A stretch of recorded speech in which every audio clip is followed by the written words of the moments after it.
Hearthstone Masters Tour is considered the absolute cream of the crop in competitive Hearthstone. About 300 competitors from around the world qualify for each of the 3 stops, which this season were hosted in Las Vegas, Seoul and Bucharest.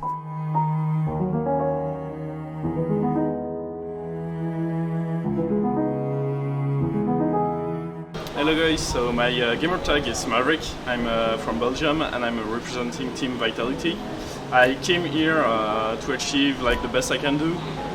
We are practicing with my 3 teammates for now 10 days, like basically since the expansion hit, and we're expecting to do really well because we played a lot for this tournament.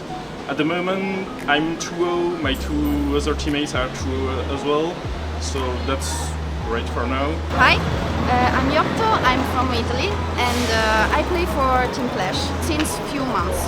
I'm here after Las Vegas. This is my second Master Tour and I'm very happy to be here. Obviously I'd like to do the best I can. So wish me the best of luck. Players from all around the world qualify through regional online competitions in North and South America, Europe and Asia.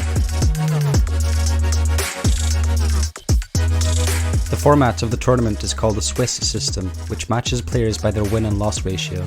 In Seoul, you're allowed a maximum of 3 losses in 7 games to make it through to the next day.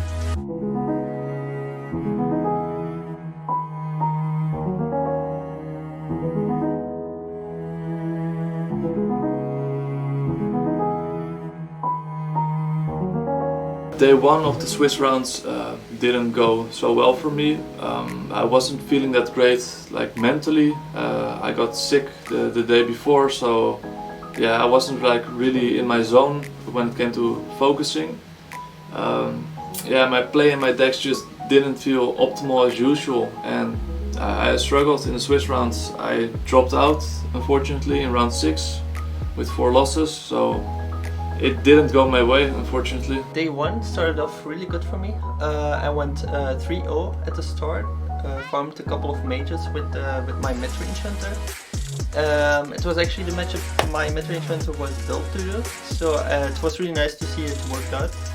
Then after the 3 wins I lost 2 games in a row. I got a little bit tired from the first 3 games probably.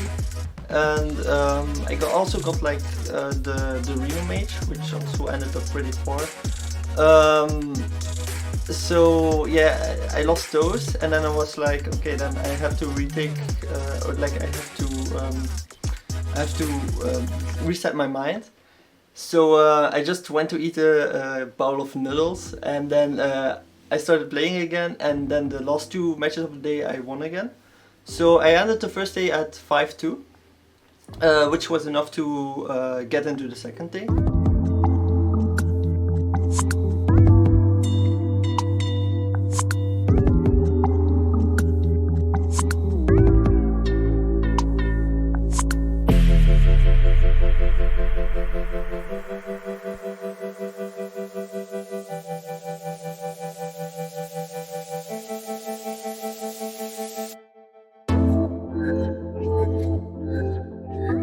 The format of Day 1 continues on to Day 2. Your win-loss ratio stays relevant. When you get to 7 wins, you will receive a share of the $250,000 prize pool. The better your final results after 12 matches, the larger your earnings will be. We got into the second day, and like the first 3 games I lost. I was way more tired than the day before. Probably like the day before, and like the travel also getting the backlash on me on day 2. So so then I was 5-5. I was already out of the top 8 contention, but I could still go for the prize pool, which started at 7-5. So the last 2 games I tried to do my best, tried to give my all again, and I actually managed to win both of them. And I ended 7-5 in the tournament and got a little share of the extra prize pool. Day 2 there was a Bucharest qualifier for all the people that dropped out on day 1. I started the tournament really well. I went 4-0 in Swiss, but unfortunately I got down paired twice. Getting down paired means that you face somebody who is lower in Swiss records than you, which meant my tiebreakers were bad. And yeah, I didn't make top 8 on tiebreakers, which was pretty unfortunate, but yeah, that's life basically.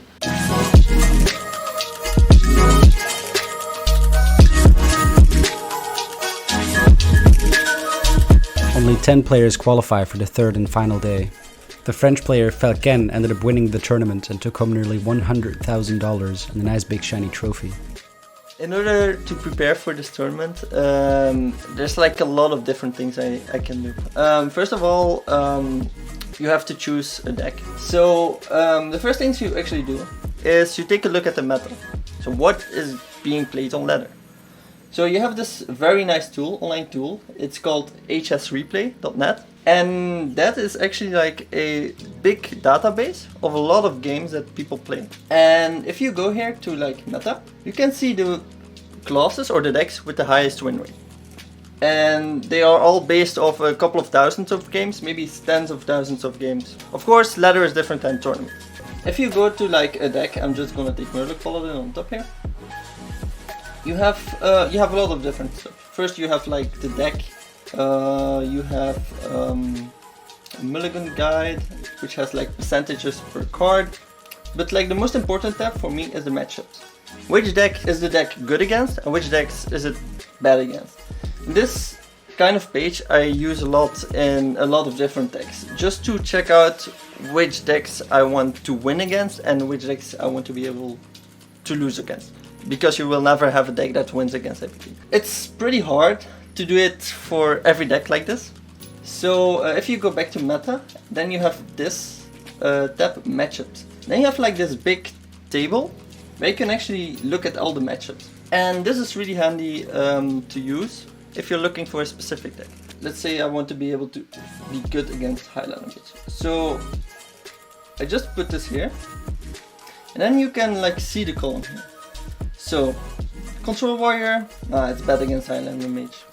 But we can see like Highlander Hunter, it's really good against Highlander Mage. Of course this is only for one deck and it's easy to see which one is the best. But often it's not one deck you want to be good against. You have to kind of try to search for the decks you think are going to be brought the most. And then take the deck that is the best against that field. Usually that's like the meta decks, like the top tier decks are usually the best against the most stuff. But sometimes it can also be like a less popular deck, like Highlander Hunter did really well. So this kind of data you can use as your like backbone to decide which decks you are bringing and which decks you are not. But this is purely deck based. In terms of lineups, you have Yetier's site, imports data from Battlefy. Battlefy is like the platform we play a lot of games on. We play the qualifiers on for Seoul. We also played this tournament on Battlefy. And so if you go to Battlefy here, you can see all of the qualifiers in one weekend. And you can see which people have won it and with which decks. What I also did for this tournament is it was like 1 week of qualifiers before this tournament. So it was pretty manageable to just import all the data from the qualifiers into an Excel sheet and just like look at the specific archetypes and look at how many people went into top 8, how many people went into top 2. And based on that I made like a little graph and saw, okay, these decks are doing the best in the qualifiers. They are probably going to be brought as much in the Seoul tournament as in the qualifiers. I was actually right, because like you see here the mages. In reality, in the Seoul tournament, it was the same. It was almost the same amount of mages. So I expected a lot of mage, I expected a lot of warrior, which was also the case. There were also rogues. So the meta in the qualifiers is not that different from the meta here. So based on this, you go to this sheet and you start filling in those spots. So like, okay, I expect a lot of mage, I expect a lot of warrior, but not that much. And I expect a lot of rogue, but not as much as mage. And then you start looking for decks that can beat mage, or you take mage because it's the best deck. And you don't completely lose against warrior and rogue. And so basically I took mid-range hunter because it beats mage. And I had a fairly good chance against Warrior. Against Rogue it was a little bit less, but Rogue was the least of the three, and all other decks were like wars against Warrior or wars against Mage. So that was kind of my preparation. And so after researching all of this stuff, you start making the lists, you start making the main decks and the side decks, and you start testing. So that's when the play testing happened, and yeah, that's actually the last step before the tournament.